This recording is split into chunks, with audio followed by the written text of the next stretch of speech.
Previously, I've discussed Schopenhauer, Arthur Schopenhauer, and his World as Will and Idea. I haven't discussed the entirety, but I've discussed the whole thing about will and intellect and his many reasons why will has primacy over the intellect, and how there's animal consciousness in all all animal beings, including humans, from one the highest intellect to the lowest. There's the same will throughout that, because of this animal consciousness, the metaphysical will to have sustenance, food, water, shelter, and all those things that any being instinctively needs. But this is him thinking about world as will, because he says that world is will and world is idea. I'm going to go into the whole discussion of Schopenhauer's points, his points for why world is will and idea, at a later time. But I really been reading through some of this, and I'm convinced that the world is idea. Through reading Schopenhauer, I've become somewhat of an idealist. I believe that subjectivity is correct. I think I've become kind of a skeptic to metaphysical ontological objects, and because, like Schopenhauer says in World as Will and Idea, in the first aspect of why world is idea, he says, you can't prove that what you're seeing, everything that this world, the world that you're seeing through your consciousness, you can't prove that it's anything other than idea, because it's through your own mind, and you cannot therefore prove that. You cannot prove, 100% prove, that all of this is not just your idea. So, in a way, this has kind of brought me into skepticism, metaphysical skepticism. So, in a way, I'm a bit of a anti-realist in metaphysics. I am a metaphysical anti-realist, I would say. There's a storm coming right now. But anyway, I want to discuss my way about how I'm getting into skepticism here. My way into why I feel I need to be skeptical about the things I'm seeing as to their metaphysical ontological validity, their truth, because they're through my consciousness. And I believe the consciousness is a distorted thing here. It's a distorted thing. I want to make a video discussing this further about the distortion of consciousness. But I believe the consciousness is distorted, and I think it's something that does not show the subject, does not show the conscious existent being with sentience. The consciousness does not show the sentient being the true, valid, ontological, metaphysical entity of beings outside of the subject. I think consciousness distorts them. Hegel, George Wilhelm Friedrich Hegel, talks about in the Phenomenology of Spirit how if one tries to comprehend things, then there will be distortion. And naturally, as beings as we are, whoa, thunder,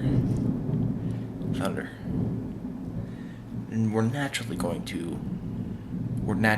to try to comprehend them. We're going to try to understand them. We're going to want to understand them in our own terms, so that we can deal beyond that. And that's a good point with Hegel too. Because I think we're going to naturally do that, and I think if let's say if we all didn't do that and we just took things as in immediate sense certainty, as Hegel says, there would be a lot of misunderstandings. I mean, I think it would be difficult, very difficult for us to understand anything, and I think there would just be continuous misunderstanding of the world. Whoa. That's a dog.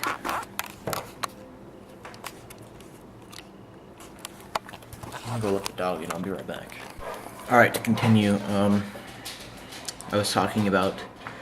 I'm continuing to talk about of my way into skepticism, of my way into idealism, subject belief in all subjectivity, belief against object, believing, in metaphysical ontological objects, my way into metaphysical anti-realism.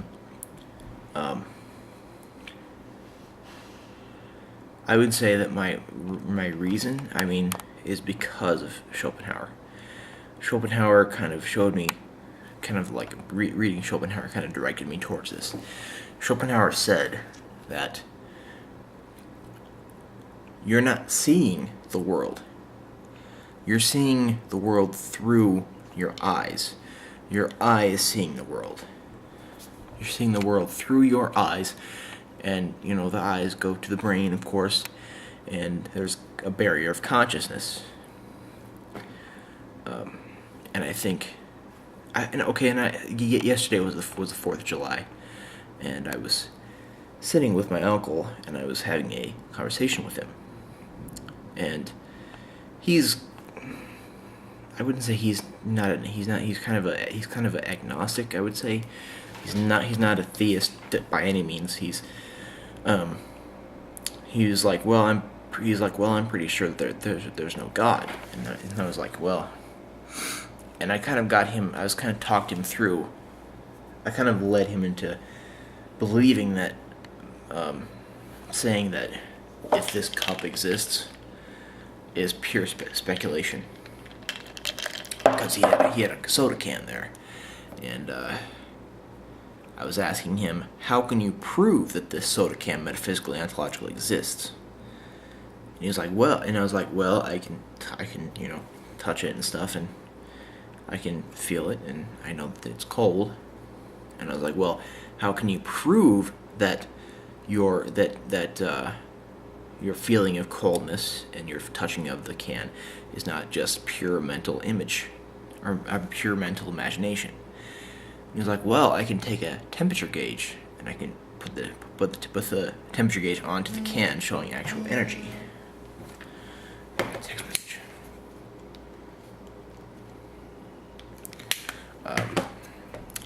He's like, well, I can take the temperature gauge and I can put it to the can and show that there's that there's a lack or cold energy coming from this, that this has energy, or I can prove that blade of grass exists because it has energy.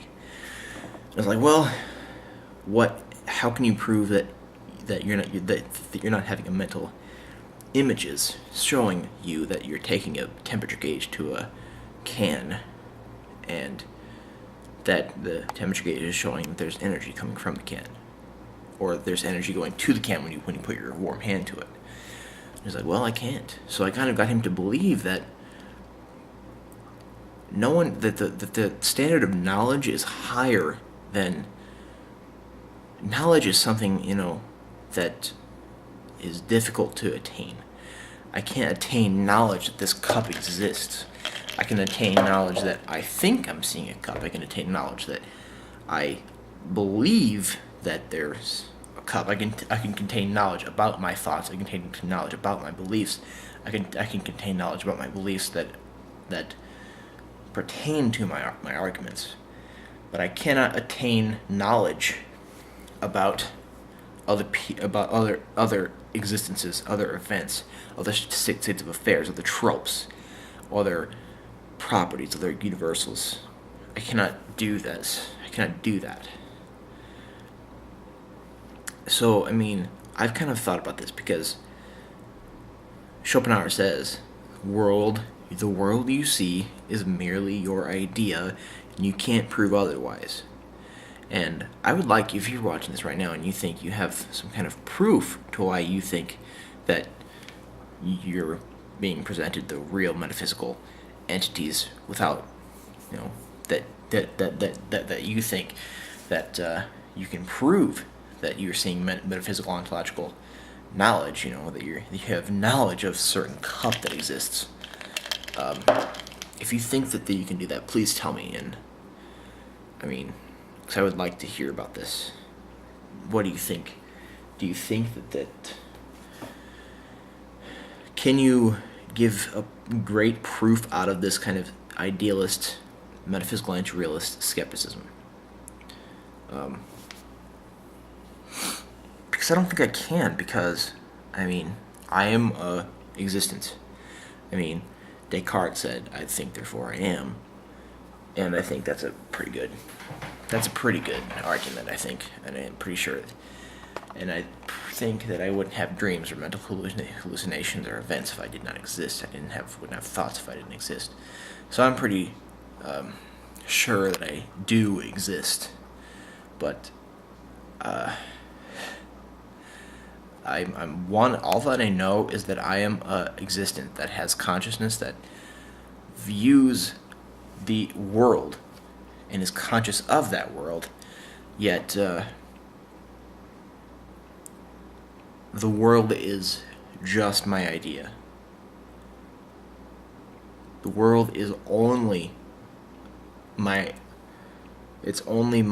perception. It's only my phenomena that I perceive through my consciousness and my mind. And no one can really prove otherwise. I mean,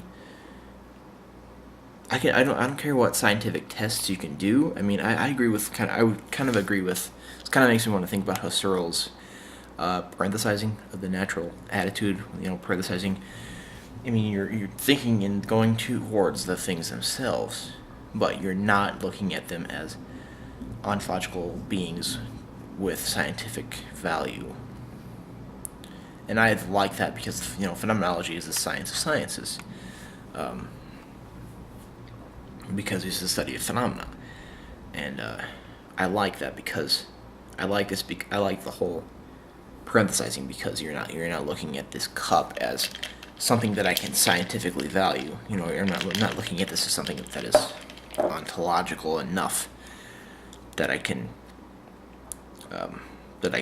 submit my sciences to it and put scientific tests to it, because that all might be totally invalid, because the cup itself might be invalid.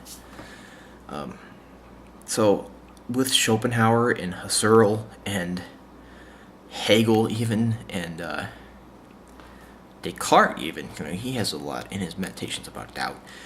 I'm led into quite a large skeptic, idealist, metaphysical anti-realist position. I didn't used to be this way, and because I've kind of been led into it. So basically, think about Edmund Gettier now. I mean, you know, his whole what is justified true belief knowledge, and his conclusion in his 3 pages of his whole philosophical career was that no, justified true belief is not knowledge. Because he had his own S knows P, if and only if A, B, and C. He had his own, and then he had Ayers and Chisholm's.